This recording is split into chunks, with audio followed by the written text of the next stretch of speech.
Hello guys, तो स्वागत है आप सभी का PS एक्सप्लेन चैनल में। Anime YT and Pokemon gaming, thank you for 40 rupees super chat. तो चलिए स्टार्ट करते हैं। लास्ट एपिसोड में हमने देखा था टोनी बोल रहा होता है रात भर गेम खेलने के बाद मैं 7th लेवल का ही प्लेयर बना। अगर मुझे इचिरो को चैलेंज करना है तो कम से कम मुझे 9th लेवल से ऊपर जाना होगा, और जिस तरीके से मेरी ग्रोथ हो रही है मुझे कम से कम 2 दिन लग जाएंगे। वैसे मैं अभी कौन से लेवल पे होऊंगा? क्या मैं इचिरो की बराबरी कर सकता हूँ? वैसे ये तो बिल्कुल सही बात है कि हमारी कंट्री के अंदर बहुत सारे जीनियस भरे हुए हैं। यहाँ पे एक बच्चे ने बस मुझे गेम से बाहर फेंक ही दिया था। ये तो काफी अच्छी बात है कि मेरे पास में सिस्टम है, लेकिन अब मैं और भी मेहनत करूंगा ताकि मैं प्राइज मनी ले सकूं। वही सीन चेंज होता है, मैं ली मेंशन का सीन दिखाया जाता है। कुछ गार्ड जूई को लाते हुए बोल रहे होते हैं यंग मास्टर को तुमसे मिलना है। वही जूई की हालत काफी खराब होती है। ली जियाओ अपने सेक्रेटरी से पूछ रहा होता है अभी सबको क्या चल रहा है। जूई को बंद किए हुए 3 दिन हो चुके हैं, क्या उसने कुछ भी बताया? सेक्रेटरी बोल रही होती है हाँ यंग मास्टर, हमको कुछ चीजों के बारे में पता चला। जूही का जो बिहेवियर वो पहले से काफी ज्यादा चेंज हो चुका है। उसने हम लोगों को बहुत ही फॉल्स इन्फॉर्मेशन दी है, जिसकी वजह से हमें बहुत सारे लॉसेस हुए हैं। और हमको ये पता चला है कि जूही के अकाउंट में $30 बिलियन है। ली जियामो बोल रहा होता है क्या $30 बिलियन? आखिर सेक्रेटरी के पास में इतना सारा पैसा कैसे हो सकता है? सेक्रेटरी बोल रही होती है हाँ बॉस, इस चीज के ऊपर तो हमें भी काफी ज्यादा शक हो रहा था। ली जियामो बोल रहा होता है लगता है इसको टोनी स्टार्क ने $30 बिलियन दिए हैं हम लोग को धोखा देने के बदले में। अगर सच बताऊं तो इतने पैसे में तो मैं खुद की फैमिली को धोखा दे देता। ये तो फिर भी एक सेक्रेटरी है। ली जियामो बोल रहा होता है जूई अब मुझे समझ में आया, आखिर तुम इतनी चेंज कैसे हो गई हो? हर इंसान की अपनी एक लिमिट होती है और टोनी स्टार्क ने उस लिमिट को छू दिया है। जूई बोल रही होती है बॉस आपकी नजरों में मेरी इतनी वैल्यू थी, आपको लग रहा है कि मैंने ली फैमिली को सिर्फ पैसे के लिए धोखा दे दिया? ली जियामो पेपर फेंकते हुए बोल रहा होता तो फिर आखिर तुमने छुपाया क्यों कि तुम्हारे पास में $30 बिलियन है? और तुमने और भी बहुत सारी गलत इन्फॉर्मेशन दी। हम देखते पे जूई कुछ भी नहीं कह पा रही होती। ली जियामो बोल रहा होता है तुम स्पीचलेस हो चुकी हो। जिस इंसान की खुद की गलती होती है उसके पास में खुद को डिफेंड करने के लिए कुछ भी नहीं होता। सच तो ये कि 30 बिलियन में टोनी स्टार्क ने तुम्हें खरीद लिया है। अब अगर तुमने मुझे धोखा दे ही दिया है तो तुमको इसके कॉन्सिक्वेंसेस को भुगतना होगा। जूई बोल रही होती है मुझे पता है कि फैमिली को धोखा देने के क्या नतीजे होते हैं, लेकिन मैं यहाँ पे ज्यादा आगे नहीं करना चाहती, कुछ प्रैक्टिकल बातें करना चाहती हूँ। ली जियामो बोल रहा होता है कैसी प्रैक्टिकल बातें? जूई बोल रही होती है मुझे पता है इस प्लेन में फेल होने की वजह से आपकी फैमिली को बहुत सारे लॉसेस हुए हैं, और इसकी वजह जो आपका अगला यंग मास्टर बनने का प्लान था वो भी काफी खतरे में है। मैं यहाँ पे ली फैमिली के काइंडनेस के बदले में $30 बिलियन देने के लिए तैयार हूँ। उम्मीद है कि आप लोग मुझे माफ कर दोगे। 30 बिलियन देने के बाद में मेरा और ली फैमिली का कोई वास्ता नहीं रहेगा। जूई सोच रही होती है टोनी मुझे माफ कर दो, ये मेरे पास में इकलौता रास्ता है वापस तुम्हारे पास में आने का, वरना मैं कभी भी यहाँ से बच नहीं पाऊंगी। ली जियामो हंसते हुए बोल रहा होता है सच में तुम काफी चालाक हो। पहले तुमने 30 बिलियन में खुद को बेचा और अपनी जान बचाने के लिए उस 30 बिलियन को भी हमको दे रही हो। मैं ली जियामो हमेशा अपने वर्ड्स पे रहा हूँ, जो मैंने बोला है मैंने वही किया है। मैं तुम्हें प्रॉमिस करता हूँ कि पैसे लेने के बाद मैं तुम्हें पक्का से छोड़ दूंगा। ली जियामो सोच रहा होता है मैंने कहा है कि मैं तुम्हें छोड़ दूंगा, लेकिन मैं तुम्हें छोड़ने के बाद में क्या करूंगा ये मैंने तुम्हें नहीं बताया। ली जियामो अपने अकाउंट को चेक करते हुए बोल रहा होता है पैसे आ गए, ये सारे पैसे अब मुझे बिलोंग करते हैं। अब मुझे फालतू बोर्ड मेंबर से डरने की बिल्कुल भी जरूरत नहीं है, मैं जो चाहूँ वो कर सकता हूँ। अगर मुझे बोर्ड मेंबर्स ने बाहर भी निकाल दिया तो भी मैं खुद का कमबैक कर सकता हूँ। ये सब हो पाया मेरी सेक्रेटरी जूई की वजह से। दूसरी सेक्रेटरी बोल रही होती है मास्टर क्या सच में आप जूई को जाने देंगे? उसे हमारी कंपनी के बहुत सारे सीक्रेट्स पता है। हमें बताया जाता है कि ये है ली जियामो की नई सेक्रेटरी किन कियान। ली जियामो बोल रहा होता है क्या तुम मुझे सिखा रही हो क्या किसी चीजों को कैसे करते हैं? कियान बोल रही होती है यंग मास्टर मुझे माफ कर दीजिए, मैं कुछ ज्यादा ही बोल गई थी। ली जियामो बोल रहा होता है अगली बार कुछ भी बोलने से पहले 100 बार सोचना। कियान सोच रही होती है जो तुम पहले यंग मास्टर की पावर का यूज करते हुए हम लोग को बहुत ही सप्रेस करती थी, लेकिन अब तुम्हारी हालत देखो, तुम एक भटके हुए कुत्ते की तरह रास्ते पे घूम रही हो। और क्या तुम इतनी बड़ी बेवकूफ हो जो कि तुम्हें लग रहा है कि यंग मास्टर तुमको ऐसे जाने देंगे? तुम यहाँ से गई तो हो लेकिन तुम घर नहीं पहुँच पाओगी। रास्ते में चलते हुए जूई सोच रही होती है क्या यंग मास्टर अपना प्रॉमिस रखेंगे? वैसे मैंने ली फैमिली के लिए बहुत बार अपनी लाइफ को रिस्क में डाला है, पर मुझे ली फैमिली के बहुत सारे सीक्रेट्स भी पता है, तो क्या यंग मास्टर मेरे ऊपर इतना भरोसा दिखाएंगे कि वो मुझे ऐसे जाने दे? तभी जूई जब पीछे देखती है तो उसकी तरफ एक ट्रक आ रही होती है। साइड में कूदते हुए जूई ट्रक से बच जाती है और फिर वहाँ से उड़ते हुए जूई भाग जाती है। जूई सोच रही होती है ली जियामो मैंने तुम्हें 30 बिलियन दिए थे, तुम्हारा लॉस भी इतने का नहीं हुआ है, लेकिन तुमने यहाँ पे मुझे मारने का ट्राई किया। अब मैं ली फैमिली की सबसे बड़ी दुश्मन हूँ जो कि तुम्हें बिल्कुल भी नहीं छोड़ने वाली। वही हम उसी रास्ते पे देखते हैं कुछ बंदों को जो कि बोल रहे होते हैं बॉस हमारा टारगेट मिस हो गया। जियामो बोल रहा होता है कोई बात नहीं, मेन बात है कि पैसा हमारे हाथ में आ चुका है, तो अब चाहे वो जहाँ जाए उसको जाने दो। जियामो सोच रहा होता है मैंने तो तुम्हें बख्श दिया, पर क्या जो टोनी स्टार्क है वो तुम्हें छोड़ेगा? तुमने यहाँ पे टोनी स्टार्क के 30 बिलियन बर्बाद कर दिए, शायद वो यहाँ पे बहुत ही रूथलेस एक्ट करे। जुई तुम भले ही आज बच चुकी हो, लेकिन तुम्हारा गेम और हो चुका है। सीन चेंज होता है, मैं टोनी के घर का सीन दिखाया जाता है। वांग बोल रही होती है ब्रदर खाना खाने का टाइम हो चुका है, आप लगातार 2 दिन से गेम ही खेले जा रहे हैं, क्या बोर नहीं हुए? टोनी बोलता है गेम सच में काफी इंटरेस्टिंग है, अपने अपोनेंट को अपने पाँव के नीचे लेके आने का जो मजा है वो तुम नहीं समझोगी। एक तरफा जीत की फीलिंग ही अलग होती है, इसपे सिर्फ मेरा हक है, सिर्फ मेरा। वांग बोल रही होती है ब्रदर अपने अपोनेंट्स को ऐसे हरा रहे हो तो आखिर आपकी रैंक क्या है? फिर वो स्क्रीन में देखते हुए बोल रही होती है ब्रदर आप 8th रैंक पे पहुंच गए, अब कुछ गेम्स और आप 9th रैंक पे पहुंच जाएंगे। ब्रदर सच में आप तो काफी कमाल के हैं कि आप यहाँ पे इचिरो को हराने के लिए गेम खेल रहे हैं। टोनी बोल रहा होता है तुम्हें क्या लग रहा है कि मैं मजाक कर रहा था? मेरे टैलेंट के साथ में हम लोग बहुत ही रिवॉर्ड कमा सकते हैं। वांग सोच रही होती है मैंने भाई को किसी भी काम करने में इतना एफर्ट डालते हुए नहीं देखा, अपने बिलियन डॉलर प्रोजेक्ट के ऊपर ही इतना ध्यान नहीं देते, लेकिन जब अपने कंट्री की बात आई तो यहाँ पे सबसे ज्यादा मेहनत कर रहे हैं। ये बिल्कुल ही अपनी कंट्री के लिए आयरन मैन जैसे हैं, जो कि अपने कंट्री को फाइनेंशियली भी सपोर्ट कर रहे हैं और फिजिकली भी। सच में ये एक रियल मैन है। वांग बोल रही होती है बदल मुझे पता है कि आपको 2 बिलियन डॉलर से कोई फर्क नहीं पड़ता, आप यहाँ पे सब कुछ प्राइज मनी के लिए तो नहीं कर रहे हैं, क्योंकि आप तो 10-10 बिलियन डॉलर ऐसे ही अंकस के ऊपर उड़ा देते हैं। आप मुझसे कहने रहे लेकिन मुझे पता है आप ये सब नशा प्राइड के लिए कर रहे हैं। हम देखते हैं वांग की जो अफेक्शन होती है वो 1 पॉइंट से बढ़ गई होती है और उसकी करंट अफेक्शन हो गई होती है 93 पॉइंट्स। वही टोनी सोच रहा होता है आखिर लड़की क्या सोच रही है, इसकी अफेक्शन कैसे बढ़ गई? फिर वो वांग को देखते हुए सोच रहा होता है लगता है कोई गलतफहमी हो गई है, मैं यहाँ पे सब कुछ पैसे के लिए कर रहा हूँ, ये सिस्टम मुझसे वर्कर की तरह काम करवाता है और आखिर में मुझे चिल्लर के तौर पे 10% दे देता है, लेकिन बाहर वाले पैसे तो पूरे मेरे ही होंगे ना। लेकिन यहाँ पे एक चीज तो क्लियर है, इतना हाई अफेक्शन होने की वजह से इसकी फीलिंग मेरे लिए चेंज हो गई होगी। अगर इसने यहाँ पे 95 को क्रॉस कर दिया तो ये मेरी बहन से चेंज होकर बाकी सारी लड़कियों की तरह हो जाएगी, जो कि मैं कभी नहीं चाहता। मुझे इन दिक्कतों को आने से पहले ही खत्म करना होगा। फिर टोनी बोलता है वांग मुझे तुम्हें कुछ कहना था।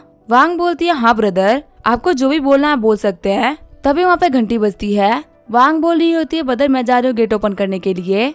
वही टोनी बोल रहा होता है मैं पे कुछ ज्यादा जल्दी कर रहा था, मैं भूल ही गया था कि वांग अभी बहुत सारा ट्रॉमा से गुजरी है, अभी उसे ये सब कहना बिल्कुल भी सही नहीं रहेगा, मैं राइट टाइम आने पे उसको सब कुछ समझा दूंगा। वहीं जब वांग गेट ओपन करती है तो वो देखते है कि रोया आई है। रोया बोल रही होती है वांग तुम कैसी हो, मैं तुम्हारे लिए गिफ्ट लेके आई थी। वांग बोल रही होती है सिस्टर रोया आप बहुत ही अच्छी हो। रोया बोल रही होती है ये गिफ्ट कुछ खास एक्सपेंसिव भी नहीं है, वैसे वांग तुम्हारे भाई का है। वांग बोल रही होती है मेरे भाई तो भी बेडरूम में है। वैसे रोया तुमने अपना हेयर स्टाइल क्यों चेंज कर दिया? रोया बोल रही होती है पहले मेरे फोरहेड पे छोटा सा स्कार था, जिनको छुपाने के लिए मुझे अपने बालों को आगे रखना पड़ता था, पर तुम्हारे भाई ने लास्ट टाइम मेरे सर के ऊपर कुछ ऑर्नामेंट लगाया था, जिसकी वजह से वो स्कार पूरी तरीके से गायब भी हो गया और अब मैं अपना फेवरेट हेयर स्टाइल रख सकती हूँ। वांग बोल रही होती है इतने कमाल का ऑर्नामेंट जिसने कि स्कार ही गायब कर दिया, लगता है जो मुझे बदन में गंदा दिखने वाला ऑर्नामेंट दिखाया था वो बहुत ही इफेक्टिव है। आगे रोया टोनी के पास में आ गई होती है। टोनी बोल रहा होता है रोया तुम यहाँ पे? रोया तुम्हें देख के ऐसा क्यों लग रहा है कि तुम पहले से काफी से दिखने लग गई हो? वैसे तुम मेरे बेड पे बैठ सकती हो क्योंकि मेरे कमरे में ज्यादा फर्नीचर नहीं है। टोनी के बेड को टच करते हुए रोया बोल रही होती है ये टोनी का बेड है, इसके ऊपर टोनी रोज सोता है, शायद से मैं वो पहली लड़की हूँ जो कि इस बेड के ऊपर बैठी होगी। रोया बोल रही होती है टोनी जो तुमने लास्ट टाइम मुझे ऑर्नामेंट दिया था वो तो बहुत ही कमाल का था, क्या तुम मुझे थोड़ा सा और ऑर्नामेंट दे सकते हो? टोनी बोल रहा होता है अब तुम्हें पता चल गया ना कि वो ऑर्नामेंट कितना कमाल का है, लास्ट टाइम तुम उसे लगाने से मना कर रही थी। रोया बोल रही होती है हाँ मैं मानती हूँ कि मैं गलत थी, प्लीज मुझे थोड़ा सा वो ऑर्नामेंट दे दो, वो ऑर्नामेंट बहुत ही कमाल का था, अगर हम उसको हाई क्वांटिटी में प्रोड्यूस कर पाते तो हमें काफी सारा प्रॉफिट होता। टोनी बोल रहा होता वैसे तुम बोल तो सही रही हो, अगर तुम्हें इस काम में इंटरेस्ट है तो ये लो उसका फॉर्मूला, मैं तुम्हारे लिए कंपनी में इन्वेस्ट कर दूंगा, तुम अच्छी कंपनी खोल सकती हो। रोया सोच रही होती है टोनी ने एक बार सोचे बिना भी मुझे इतने कमाल के ऑर्नामेंट का फॉर्मूला दे दिया, अगर ये ऑर्नामेंट मार्केट के अंदर आ गया तो फिर लड़कियां इसके लिए बहुत ही लंबी लाइन लगाएगी और ये हमेशा आउट ऑफ स्टॉक ही रहेगा। सच में मैंने आता टोनी ऐसा इंसान नहीं देखा, ये मेरे साथ में बहुत ही ऑनेस्ट है, एक बार मैं कंपनी को स्टार्ट कर दूं उसके बाद मैं इस कंपनी के जितने भी शेयर्स होंगे मैं उन सभी को टोनी के नाम पे कर दूंगी। ये बोलते हुए टोनी को गले लगाते हुए बोल रही होती है तुम बहुत ही अच्छे हो। वही हम देते टोनी के नाक से खून निकल गया होता है। तभी वहाँ पे फिर से घर का गेट नॉक होता है। जब वहाँ जाके गेट खोलती है तो वो देखते कि कोई मास्क पहनी हुई लड़की आई होती है। तभी वो लड़की अपना मास्क उतारती है और हम देखते हैं वो होती है जुई। गुस्सा करते हुए वांग बोल रही होती है जुई तुम यहाँ पे क्या कर रही हो? जुई बोल रही होती है वांग क्या बॉस घर पे है, मुझे उनसे कुछ बात करना था।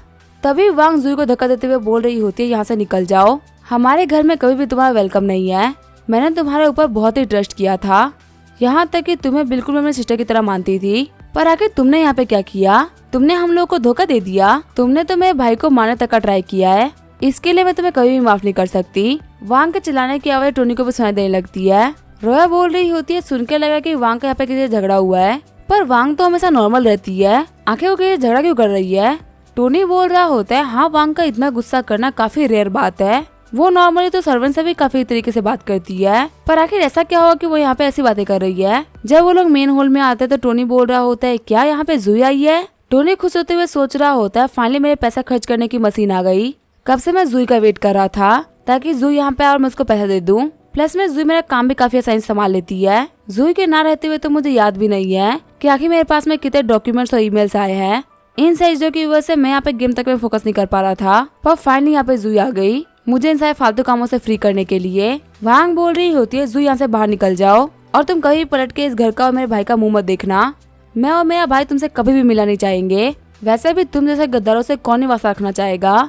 जुई वहाँ जाते हुए बोल रही होती है, ठीक है परेशान करने के लिए माफ करना। जुई सोच रही होती है, मैं यहाँ पे क्या सोच के आई थी कि मैं टोनी के पास में जाऊंगी और टोनी मुझे एक झटके में माफ कर देगा। ये सिर्फ फैंटेसीज में होता है कि चाहे कोई कितनी ही बड़ी गलती क्यों ना कर दे, हीरोज को माफ कर देता है। मुझे बचपन से एक टूल की तरह यूज किया गया। पहला इंसान जिसने मेरी वैल्यू करी थी और मेरे ऊपर भरोसा करा था, मैंने उसके सामने अपनी वैल्यू को खो दिया।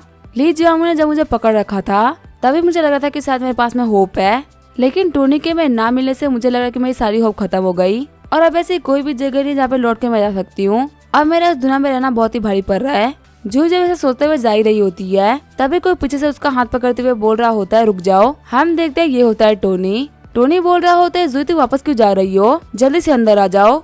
ये बोलते हुए टोनी जूही को खींचते हुए अंदर लेके जाने लगता है। वांग बोल रही होती है, ब्रदर आखिर आप क्या कर रहे हो? क्या आप भूल गए कि ये लड़की गद्दार है? इसने आपको हार्म करने का और बर्बाद करने का ट्राई किया है। इतनी जल्दी आप ये सब कैसे भूल सकते हो? टोनी बोल रहा होता है, वही इंसान जिंदगी में आगे बढ़ सकता है जो कि अपने पास्ट को भूल जाए। जूही मेरी पर्सनल सेक्रेटरी है और इससे आज से अपना काम भी कंटिन्यू करना है। वांग क्या तुम प्लीज जूही के लिए थोड़ा सा नूडल्स बना सकती हो? वांग बोल रही होती है, बदल लेकिन आप ये कैसे कर सकते हैं? तभी रोया वांग को उठाते हुए बोल रही होती है, चलो हम लोग किचन में चलते हैं, वहाँ पे हम नूडल्स की एक नई रेसिपी सीखेंगे। टोनी बोल रहा होता है, सेक्रेटरी जूही आप मेरे साथ में बेसमेंट में चलिए, मैंने आपके लिए कुछ तैयार किया है। जूही बोल रही होती है, ठीक है बॉस, वैसे मुझे आपको कुछ बताना था। आपके दिए हुए जो 30 बिलियन थे वो सारे के सारे मैं गवा बैठी हूँ। जूही की बातों को सुनते हुए टोनी थोड़ी के लिए वहीं पर रुक जाता है और काफी सीरियस हो जाता है। जूही सोच रही होती है, अगर कोई भी इंसान ये बात सुनता कि उसके 30 बिलियन बर्बाद हो गए तो वैसे ही रिएक्ट करता। मैंने यहाँ पे बहुत ही बड़ी गलती कर दी है। चाहे टोनी में मुझे मारे पीटे या कोई भी सजा दे, मैं उसको हंसते हंसते ले लूंगी, क्योंकि मैंने आज तक टोनी के साथ में जो भी कुछ किया है वो तो इससे भी घटिया है। बॉडी पे दी हुई चोट ठीक हो सकती है, लेकिन मेंटली दी हुई चोट बिल्कुल भी ठीक नहीं हो सकती। और मैंने टोनी को यहाँ पे एक बार नहीं बल्कि 2 बार धोखा दिया है। लास्ट टाइम उसने मेरे ऊपर भरोसा किया, लेकिन मैं फिर से ली जियांग के पास में चली गई और उसका रिजल्ट ये है कि आज मैं टोनी के सामने गलत बन के खड़ी हूँ। टोनी बोल रहा होता, तूने तो इतना सीरियसली बोला कि मुझे लगा कुछ बड़ा ही हो गया है। चलो ये तो काफी अच्छी बात है कि यहाँ पे सिर्फ 30 बिलियन की बात है, तो फिर तो इसमें कोई भी दिक्कत नहीं है। जूही सोच रही होती है, मैंने यहाँ पे 30 बिलियन बोला है, कहीं इसने गलत तो नहीं सुन लिया ना, क्योंकि ये एक्ट तो ऐसे कर रहा है जैसे कि सिर्फ 30 डॉलर खराब हो गए हो। तभी टोनी आगे बढ़ते हुए बोल रहा होता है, शुरुआत से लेके अभी तक जूही तूने मुझे कभी भी डिसअपॉइंट नहीं किया है। मुझे पता है आज तक मैं जितनी भी लड़कियों से मिला हूँ उन सभी में तुम काफी ज्यादा टैलेंटेड हो। तुम्हारे से इंसान की मुझे बहुत जरूरत थी। किसी भी इंसान के 30 बिलियन कमाने में हड्डियां घिस जाए, यहाँ तक एक पूरी सिटी मिलकर भी 30 बिलियन नहीं कमा पाती। और रही बात इसको खर्च करने की, तो एक बहुत ही खर्चील इंसान भी इसको 1 साल के अंदर खर्च नहीं कर सकता। लेकिन फिर वहीं आती हो तुम, एक बहुत ही टैलेंटेड इंसान जो कि एक ट्रिप करके आती है और पैसा गायब। ये है तुम्हारा एक्सट्रीम टैलेंट। ये टैलेंट मेरे हिसाब से पूरी कंट्री के अंदर किसी के पास भी नहीं होगा। टोनी की बात को सुन के जूही काफी ज्यादा घबरा गई होती है और सोच रही होती है, लगता है इतना बड़ा लॉस देके पक्का से पागल हो गया है। टोनी बोल रहा होता है, सेक्रेटरी जूही, मैं तुमको अपनी टीम को ज्वाइन करने के लिए फिर से इन्वाइट करता हूँ। तुम सच में एक बहुत ही कमाल की सेक्रेटरी हो, प्लीज यहाँ पे मना मत करना, मैं बहुत ही दिल से तुमसे पूछ रहा हूँ। हम देते जूही सोच रही होती है, मैंने यहाँ पे लाइफ टाइम बहुत ही मेहनत से काम करा है और मैंने हमेशा यही ट्राई किया कि मैं ली फैमिली और ली जियांग के ट्रस्ट को जीत सकूं। सारी ट्रेनिंग में सबसे आगे निकल के मैं नंबर 1 पे आई और मैं ली जियांग की सेक्रेटरी बनी। लेकिन आखिर यहाँ पे क्या हुआ, उन लोगों ने मेरी बिल्कुल भी वैल्यू नहीं करी। यहाँ तक कि जब मेरे ऊपर दिक्कत आई तो मैं सबसे पहले बेइज्जती करने वाला ली जियांग ही था और मेरे लाइफ का इतना बड़ा प्राइस पे करने के बावजूद भी वो मुझे मारने के लिए मेरे पीछे लोगों को लगाया। उसके सामने अगर मैं टोनी स्टार्क को देखूं तो इसके लिए तो मैंने सिर्फ बुरा ही किया है, लेकिन फिर भी ये मेरे ऊपर ली जियामू के मुकाबले बहुत ही ट्रस्ट करता है। सच में इसके पास में बहुत ही डिवाइन कैरेक्टर है, ऐसा कैरेक्टर तो किसी के पास भी नहीं होता। जूही बोल रही होती है अपनी पूरी लाइफ में सिर्फ लोगों का ट्रस्ट जीतने के लिए काम करती आई हूँ, लेकिन शायद मेरी गलती ये थी कि मुझे कभी भी एक अच्छा मास्टर नहीं मिला। टोनी, अगर तुम मुझे यहाँ पे एक्सेप्ट करते हो तो मैं तुम्हें बिल्कुल अपने फादर की तरह पूजूंगी और कभी भी गद्दारी नहीं करूंगी। टोनी बोल रहा होता है मैंने तो बस तुम्हें सेक्रेटरी बनने के लिए बोला था, आखिर तुम ये क्या कर रही हो। फिर टोनी बोलता तुम्हारे आंसू को देखते हुए मैं सॉफ्ट नहीं होने वाला। इस टाइम तुम वापस आई हो तो बीच का काम तुम्हारे लिए पेंडिंग पड़ा हुआ है, तुम्हें अभी काफी मेहनत करनी पड़ेगी। आज के लिए मैं तुम्हें छुट्टी दे रहा हूँ, लेकिन कल से तुम्हें फिर से फेटियन रियल एस्टेट का इंचार्ज बनना है, क्योंकि यहाँ पे इतनी सारी कंपनी में से संभल नहीं रही है। जूही बोल रही होती है बॉस आप बिल्कुल भी टेंशन मत लीजिए, मैं काम को बहुत ही तरीके से संभालूंगी और जो भी कुछ मैंने खराब किया है उसको शुरुआत से लेकर अभी तक मैं सही करूंगी। टोनी बोल रहा होता है फालतू बातें करना बंद करो, अभी कंपनी तुम्हारे हाथों में है तो इसके साथ में जो भी करना है वो तुम कर सकती हो। भले इसको ऊपर लेके जाना तो ऊपर लेके जाओ या नीचे लेके जाना है तो नीचे लेके जाओ, पर मैं बस तुम्हें ये कहना चाहूंगा कि कंपनी में सही से काम करना। मुझे यहाँ पे तुम्हारे अलावा बाकी किसी के ऊपर भी ट्रस्ट नहीं है, या फिर यूँ कहूँगी किसी के पास में टैलेंट नहीं है। मैं तुम्हें एक कार्ड दे रहा हूँ, इसके अंदर $50 बिलियन है और इसका पासवर्ड है 92119211। शॉक्ड होते हुए जूही सोच रही होती है क्या इस कार्ड के अंदर $50 बिलियन है। फिर वो रोते हुए बोल रही होती है आखिर कोई इंसान इतना अच्छा कैसे हो सकता है, मैंने बार बार टोनी को डिसअपॉइंट किया है, फिर भी इसने मेरे ऊपर सिर्फ और सिर्फ ट्रस्ट ही दिखाया है।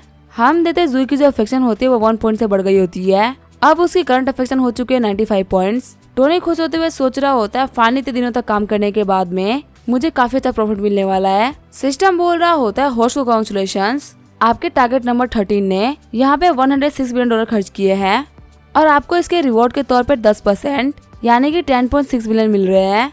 अब जूही लिनसुआन आपकी लिकिंग डॉग बच चुकी है और आपको रिवॉर्ड के तौर पे 50 स्ट्रैकनिंग पॉइंट मिलते हैं। जूही के पास में यहाँ पे जितनी भी स्किल्स थी आपको भी उसके अंदर मास्टरी मिलती है। टोनी बोल रहा होता है यहाँ पे जूही के पास में 13 अलग स्किल्स है, इतना स्किल सीखने में तो मैं पूरा लाइफ लग जाता। सच में जूही मेरे लिए एक जैकपॉट साबित हो गई, मुझे यहाँ पे बहुत सारी स्किल्स $बिलियंस स्ट्रैकनिंग पॉइंट मिल गए। मैंने यहाँ पे बहुत ही बड़ी गलती कर दी, मुझे इसको $100 बिलियन दे देने चाहिए थे, ये पक्का से उसको भी एक ही बार में खत्म कर देती। जूही बोल रही होती है बॉस मैं जूही लिनसुआन अब कसम खाती हूँ कि मैं अब कभी भी आपको धोखा नहीं दूंगी और अगर मैं अपने बात से पीछे हटी तो मेरे ऊपर बिजली गिर जाए।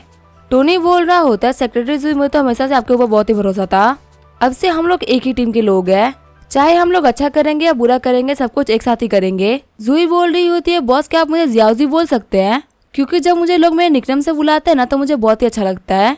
टोनी बोलता है ठीक है जियाओजी, मेरे साथ में बेसमेंट में चलो, मुझे तुमसे कुछ बहुत ही जरूरी डिस्कस करना था। बेसमेंट में आने के बाद में जूही सोच रही होती है ये तो एक लैबोरेटरी है। टोनी बोल रहा होता है पिछले कुछ दिन से मैं काफी एक्सपेरिमेंट कर रहा हूँ ताकि तुम्हारे फेस पे जो स्कार जो कि एक्सीडेंट में आया था उसको मैं ठीक कर सकूं, और एक बहुत ही लंबी रिसर्च के बाद में मैंने एक ऐसा ऑर्नामेंट बना भी लिया है जो कि तुम्हारे फेस के स्कार को ठीक कर दे। फिर टोनी जूही को एक वुडन बॉक्स देते हुए बोल रहा होता है इस क्रीम को अपने फेस के ऊपर दिन में 3 बार लगाना, पक्का से 2 वीक के अंदर रिजल्ट मिलेगा। जूही सोच रही होती है क्या बॉस ने मेरे लिए इतनी मेहनत करी है। बॉस एक बिलियनर है और बहुत ही बड़े बैकग्राउंड से बिलोंग करते हैं, यहाँ तक कि इनके पास में बहुत ही बड़े बड़े $बिलियंस के प्रोजेक्ट भी है और इनके पीछे बहुत सारे अमीर बंदे भी लगे हुए हैं। यहाँ तक कि पिछले कुछ दिनों के अंदर इनका टाइम भी बहुत बुरा चल रहा था और इतने खतरनाक टाइम के अंदर भी इन्होंने टाइम निकाल के मेरे लिए मेडिसिन बनाया है। सच में मेरे बॉस वर्ल्ड के बेस्ट बॉस है, ये बोलते हुए जूही रोने लगती है। सीन चेंज होता है, हम देखते हैं वांग को जो कि नूडल बना रही होती है। वांग बोल रही होती है सिस्टर रोया आखिर आप मुझे क्यों रोक रही है, आखिर उस बुरी लड़की की हिम्मत कैसे हो गई हम लोग को धोखा देने के बाद में वापस आने की, मुझे बिल्कुल भी नहीं पता कि मेरे बदल क्या सोच रहे हैं और आखिर वो इतनी बुरी लड़की को कैसे माफ कर सकते हैं। यहाँ तक कि उन्होंने मुझे भेज दिया उसके लिए नूडल्स बनाने के लिए। मेरा तो मन कर रहा है कि इस पूरे मिर्ची का डब्बा इस नूडल्स के अंदर डाल दूं, उसका पेट इतना जलेगा कि वो जलन के मारे ही मर जाएगी। घबराते हुए रोया बोल रही होती है वांग शांत हो जाओ, तुम्हें इतना गुस्सा नहीं करना चाहिए, तुम्हें बिल्कुल भी नहीं पता कि तुमने भाई के प्लान को खराब करने वाली थी। वांग बोल रही होती है क्या भाई के प्लान को खराब करने वाली थी, लेकिन आखिर कौन सा प्लान। रोया बता रही होती है जूही का जो अंडरकवर मिशन था वो फेल हो चुका है, क्योंकि जूही के आने वाले दिन से ही टोनी को पता था कि वो एक अंडरकवर एजेंट है और अभी तुम्हारे भाई ने उसको वापस घर के अंदर ले भी लिया है। पक्का वो ली फैमिली के पास में गई होगी और उसकी वजह से ली फैमिली को बहुत ही लॉस हुआ होगा और पूरा का पूरा लॉस का ब्लेम ली फैमिली ने जूही के ऊपर डाला और इसे बाहर निकाल दिया। अब जूही के पास में कोई भी रास्ता नहीं था कि आखिर वो कहाँ जाए, तो उसको लगा कि शायद से टोनी इसको एक्सेप्ट कर लेगा। और ये बात तुम्हारे भाई को जूही के आने के पहले दिन से ही पता थी कि आखिर ली फैमिली कैसा रिएक्ट करेगी और कहाँ उसको मौका मिलेगा कि वो जूही को अपने पास में ले ले। वांग बोल रही होती है सिस्टर आपने समझाया तो बहुत ही अच्छा, लेकिन मुझे यहाँ पे कुछ समझ में नहीं आया। मेरे भाई ने ये सब किया तो आखिर उनको क्या मिलने वाला है और आखिर इसमें क्या समझदारी है। रोया बोल रही होती है जूही है वो ली फैमिली की सीनियर सेक्रेटरी है और एक सेक्रेटरी को अपनी कंपनी के हर एक सीक्रेट के बारे में पता होता है। और अभी के टाइम में टोनी के सबसे बड़े राइवल्स ली फैमिली है। यहाँ पे जूही की हेल्प के साथ में ली फैमिली से डील करना बहुत ही आसान हो गया है। पहले क्योंकि जूही ली फैमिली से काफी ज्यादा लॉयल थी, इसी वजह से वो कभी भी टोनी की हेल्प नहीं करती। लेकिन अब क्योंकि जूही खुद ही ली फैमिली से नफरत करती है तो वो ली फैमिली को बर्बाद करने में टोनी की पूरी हेल्प करेगी। और यही टोनी पहले दिन से करने का ट्राई कर रहा था। वांग बोल रही होती है अच्छा मेरे बदल ये कर रहे थे और मैं उनको ही गलत समझ रही थी। मुझे पता है कि वो मुझे बहुत ही तरीके से ट्रीट करते हैं, लेकिन उन्होंने एक गद्दार के लिए मुझे बोला कि जाकर नूडल्स बना के लेके आओ और ये चीज मुझे बिल्कुल भी समझ में नहीं आ रही थी, लेकिन अब मुझे समझ में आ गया है। रोया बोल रही होती है ठीक है अब से अपने भाई को ब्लेम मत करना, तुम्हें बिल्कुल भी नहीं पता कि अभी इसके ऊपर कितना बड़ा प्रेशर है। और हाँ जू को भी कुछ भी मत बोलना क्योंकि वो भी अभी बहुत ही बड़ी दिक्कत में है। हो सके तो जू से बिल्कुल वैसा ही बिहेव करना जैसे तुम पहले किया करती थी। वांग बोल रही होती है सिस्टर रोया बिल्कुल ही सही है, मैं बिल्कुल ही वैसा बिहेव करूंगी जैसा कि मैं पहले किया करती थी। रोया बोल रही होती है हाँ तुम एक बहुत ही अच्छी लड़की हो। वांग बोल रही होती है अगर ये भाई के प्लान की बात है तो पक्का से नूडल्स का भी बहुत ही बड़ा पार्ट होगा। अब मैं नूडल्स को बहुत अच्छा बनाऊंगी ताकि मैं भाई के प्लान में उनकी हेल्प कर सकूं। थोड़ी देर बाद में सेक्रेटरी जूही और टोनी वापस आ गए होते हैं। वांग बोल रही होती है सिस्टर जूही यहाँ पे आ जाइए, मैंने आपके लिए नूडल्स बना दिए हैं। जूही सोच रही होती है कुछ टाइम पहले ही वांग मेरे ऊपर बहुत ही गुस्सा थी और वो मुझे देखना तक नहीं जाती थी, लेकिन सिर्फ टोनी से बात करके आने में ऐसा क्या हो गया कि ये बिल्कुल ही पहले की तरह बिहेव कर रही है। हम देखते हैं वांग ने बहुत ही अच्छे नूडल्स बनाए होते हैं। वांग बोल रही होती है सिस्टर जो आपको बहुत ही भूख लगी होगी ना, आप नूडल्स को खा लीजिए। टोनी और जूही सोच रहे होते नूडल्स तो बिल्कुल भी नूडल्स की तरह नहीं दिख रहे, ये एक बहुत ही अजीब सी डिश है जिसके ना सब कुछ मिला दिया गया है। टोनी बोल रहा होता है वांग तुमने बहुत ही कमाल की दिखने वाली डिश बनाई है, पर मुझे तुम्हें एक बात बताओ कहीं तुमने इस डिश के अंदर पोलन तो नहीं मिला दिया ना। वांग बोल रही होती है बदर आप कैसी बातें कर रहे हैं, मैं अभी आपको खा के दिखाती हूँ कि ये पॉइजनस है कि नहीं। ये बोलते हुए वांग एक बाइट ले लेती है। गुस्सा करते हुए वांग बोल रही होती है देखो ये पॉइजनस नहीं है। वही टोनी और जूही सोच रहे होते हैं भगवान हमारी रक्षा करना। रोया शॉर्ट होते हुए बोल रही होती है अच्छा टोनी तुमने इस ऑइंटमेंट को जूही के लिए बनाया था। जूही मैं तुम्हें बता दूं कि ऑइंटमेंट बहुत ही कमाल का है, तुम देख सकती हो कि मेरे फोरहेड पे एक स्कार हुआ करता था जिसको मैं अपने बालों का यूज करते हुए छुपाती थी, और ये इसका अभी का नहीं बल्कि मेरे बचपन का था जिसको तकरीबन 10 साल हो गए हैं। लेकिन इस ऑइंटमेंट को कुछ टाइम तक यूज करने के बाद ही वो इसका बिल्कुल ही गायब हो गया, जैसे कि मानो कभी वो था ही नहीं। मुझे पक्का भरोसा है कि इतने कमाल का ऑइंटमेंट है कि तुम्हारे स्कार को पूरी तरीके से गायब कर देगा। जूही बोल रही होती है सच में क्या इतना कमाल का है। रोया बोल रही होती है हाँ मैं इस बात पे बैट कर सकती हूँ, पूरे वर्ल्ड के अंदर इससे बेस्ट ऑइंटमेंट नहीं हो सकता। जूही सोच रही होती है इसका मतलब मेरे फेस के लिए अभी भी होप बाकी है। लास्ट टाइम मुझे बॉसेस की मीटिंग के अंदर बहुत ही बेइज्जत होना पड़ा था, लेकिन लगता है सब कुछ अब ठीक हो सकता है। रोया बोल रही होती है मैंने तो टोनी से बात भी कर ली है कि हमें इस ऑइंटमेंट को बहुत ही हाई लेवल प्रोड्यूस करना चाहिए। मेरा तो यही मानना है कि हम इस ऑइंटमेंट का यूज करते हुए बहुत ही जल्दी बहुत ही बड़ा ब्रांड बन जाएंगे, ज्यादा प्रमोशन की जरूरत ही नहीं पड़ेगी क्योंकि इसकी क्वालिटी तो कमाल की है। जूही बोल रही होती है हमें यहाँ पे सेलिब्रिटी को इन्वाइट करने की कोई भी जरूरत नहीं है क्योंकि बॉस नताशा रोमानोफ को जानते हैं जो कि बहुत ही सुंदर भी और बहुत ज्यादा फेमस भी है, पक्का से वो इसके एंडोर्समेंट के लिए बेस्ट रहेगी। जूही बोल रही होती है हाँ तुम बिल्कुल सही बोल रही हो, बाद में हम दोनों साथ में मिलकर इस ऑइंटमेंट के ब्रांडिंग के बारे में बात करेंगे। वही टोनी सोच रहा होता है सारी मेहनत तो मैंने करी और अब ये लोग आपस में बातों में लग गए, मेरी तारीफ का क्या, मेरी तारीफ तो किसी ने करी ही नहीं। वांग बोल रही होती है देख के लग रहा है कि सिस्टर जूही को इतनी भूख नहीं लगी, पर मैंने ये नूडल्स बहुत ही मेहनत से बनाए हैं तो इसको वेस्ट तो हम लोग कर नहीं सकते, ब्रदर जल्दी से इस पूरे नूडल्स को खत्म करो। टोनी बोल रहा होता है तुम्हें क्या लगता है मैं कोई सुअर हूँ, तुमने पूरे किचन का सामान उठा के एक बॉल के अंदर भर दिया है तो आगे कोई इंसान ऐसा कैसे खा सकता है। जूही बोल रही होती है हमारे पास में asleeltv.com भी है, हम यहाँ पे उनसे भी कोलैबोरेट कर सकते हैं। हम बोलेंगे कि अपने होस्ट को बोलो कि हमारे प्रोडक्ट को प्रमोट करे, इससे हम लोग को बहुत सारे लोग मिलेंगे और बहुत सारा प्रॉफिट मिलेगा। रोया बोल रही होती है हाँ तुम बोलते जाओ मैं सब कुछ नोट कर रही हूँ, अभी जाके मैं जावी को कॉल करके सब कुछ बता देती हूँ। लेकिन तभी रोया सोच रही होती है नताशा रोमानॉफ asleeltv.com और ये ऑइंटमेंट ये सब कुछ इतनी तरीके से जुड़ कैसे रहा है, कहीं ऐसा तो नहीं कि टोनी ने इसके बारे में पहले ही सब कुछ सोच लिया हो, क्योंकि इतने सारे कोइंसिडेंस एक साथ में होना एकदम इम्पॉसिबल है। वही हम देते टोनी को जो कि नूडल्स खा रहा होता है। वांग बोल रही होती है बदर इस पूरे को खत्म करना है। आगे हम देखते रात हो गई होती है। टोनी रोया के माँ को देखते हुए बोल रहा होता है सच में तो गायब हो चुका है, लगता है जो मेरा ऑइंटमेंट है वो बहुत ज्यादा इफेक्टिव निकल चुका है। तभी टोनी कुछ नोट करते हुए बोल रहा होता है अगर मैं इस ऑइंटमेंट के अंदर ये मेडिसिन और डाल दूं तो इसका जो इफेक्ट है वो जो प्रोसेस है वो भी ज्यादा फास्ट हो जाएगा। वही रोया सोच रही होती है टोनी से जा रहा है, फिर रोया आगे बढ़ते हुए टोनी को गले लगा लेती है। रोया बोल रही होती है मैं कब से इस टाइम का वेट कर रही थी, अब हम दोनों यहाँ पे अकेले हैं, इस टाइम पे हमें यहाँ पे कोई भी डिस्टर्ब करने के लिए नहीं आने वाला।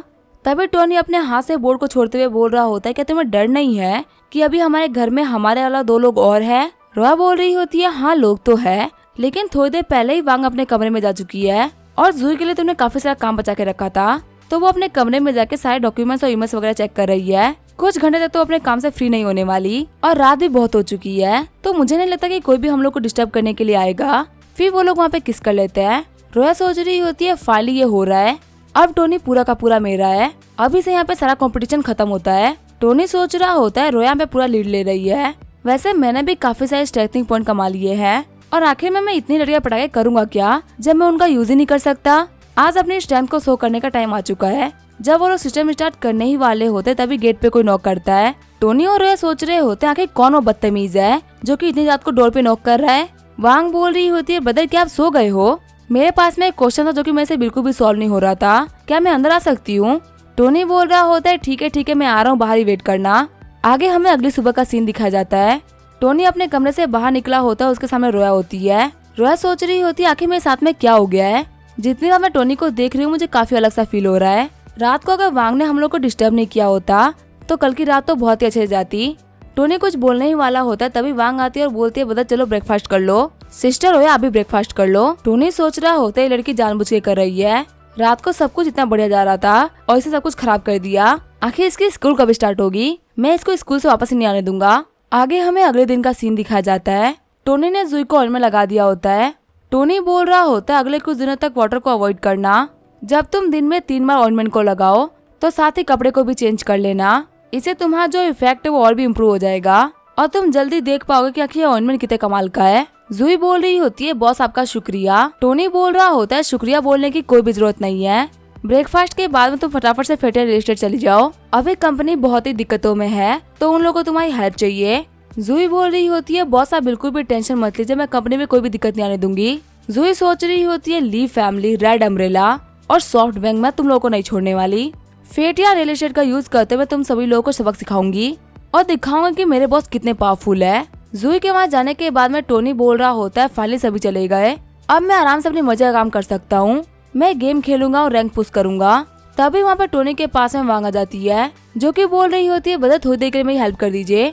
टोनी पीछे मुड़ते हुए बोल रहा होता है वांग क्या हो गया, तुम इतनी परेशान क्यों लग रही हो? वांग बोल रही होती है ब्रदर मेरे साथ मेरे कमरे में आइए।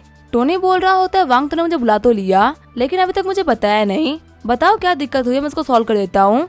वांग बोल रही होती है ब्रदर मैं चाहती हूँ कि आप मेरे को ऑइंटमेंट लगा दे क्योंकि मैं चोट लग गई थी। ये बोलते अपने बैग पे से कपड़ा हटा देती है और बोलते कि मेरा हाथ यहाँ तक नहीं पहुँच पा रहा। चोट को देखते हुए टोनी बोल रहा होता है आखिर लड़की कर क्या रही है। मैं मानता हूँ कि ये मेरी छोटी बहन है लेकिन फिर भी मैन और वुमन के बीच में कुछ बाउंड्रीज होती है। टोनी बोल रहा होता है वांग लड़कियों को ऐसे बिहेव नहीं करना चाहिए, मैन और वुमन के बीच में बहुत ही बड़ी बाउंड्री होती है। अगर तुम्हें ऐसे कोई और देखेगा तो बिल्कुल भी अच्छा नहीं लगेगा। बॉडी के ऊपर से बहुत सारे स्पोर्ट्स होते हैं जो हम किसी को भी नहीं दिखा सकते। वांग बोल रही होती है लेकिन मतलब यहाँ पे आपके अलावा तो कोई भी नहीं है और वैसे भी मैं आपको सिर्फ शोल्डर्स दिखा रही हूँ क्योंकि मुझे वहाँ पर चोट लगी हुई है। लोग बिकनी पहन के स्टेज पे घूमते हैं, उसमें तो कोई दिक्कत नहीं होती। भैया जल्दी करिए मुझे ऑइंटमेंट लगाइए, मुझे बहुत ही दर्द हो रहा है। यहाँ पे फालतू बातें बंद करिए, आप पता नहीं इतने सारे क्यों हो रहे हैं जबकि मैं तो बिल्कुल भी शर्म नहीं आ रही। टोनी बोल रहा होता है नहीं वांग तुम मेरी बात को नहीं समझ रही, ये चीज थोड़ी अलग होती है। आज नहीं तो कल तुम्हारी शादी हो जाएगी और हर एक लड़की के पास में उसकी सेल्फ रिस्पेक्ट होनी चाहिए। एक सेल्फ रिस्पेक्ट वाली लड़की की रिस्पेक्ट उसका बॉयफ्रेंड उसके हस्बैंड भी करते हैं और तुम्हें ही याद रखना होगा। वांग बोल रही होती है बदल क्या मुझे आपके ऐसा बॉयफ्रेंड नहीं मिल सकता? टोनी बोल रहा होता है नहीं नहीं बिल्कुल भी नहीं, मैं ऐसा बॉयफ्रेंड नहीं होना चाहिए तुम्हारा। मेरे जैसा इंसान तो बहुत ही बेकार होता है, तो मैं तो कभी भी नहीं चाहूंगा कि मेरे जैसा इंसान तुम्हें बॉयफ्रेंड के तौर पे मिले।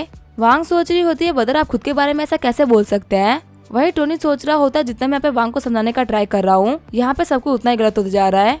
मुझे कैसे भी करके वांग की सब्जी सी थॉट्स को रोकना होगा वरना बहुत ही देर हो जाएगी। वांग बोल रही होती है बदर आप खुद के बारे में ऐसी बकवास नहीं कर सकते, यहाँ पे बाकी लोगों को आप बहुत ही पसंद है और आप इतने चार्मिंग होके भी किसी का भी फायदा नहीं उठाते।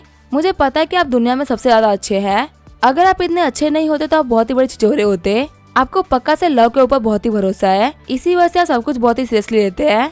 टोनी सोच रहा होता है वांग से बातों में जितना बिल्कुल इम्पॉसिबल है, मुझे यहाँ पे गिव अप करना ही होगा वरना अगर मैं आगे करूंगा तो उसका कोई मतलब नहीं होगा।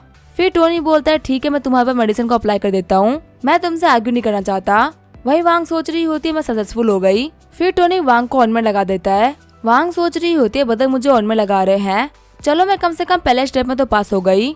टोनी बोलता है ठीक है मैंने तुम्हें ऑइंटमेंट लगा दिया।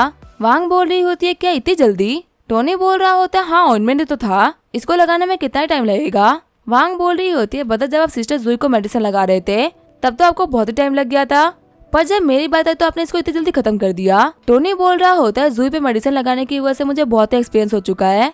ठीक है तो फिर मेरे पास में बहुत सारे काम थे, इसी वजह से मैं जा रहा हूँ काम को करने के लिए। हम देखते टोनी की वजह से वांग काफी गुस्सा हो गई होती है। वही टोनी सोच रहा होता है मुझे इसको खुद से दूर करना होगा क्योंकि ये मेरे हाथों से निकलते जा रही है।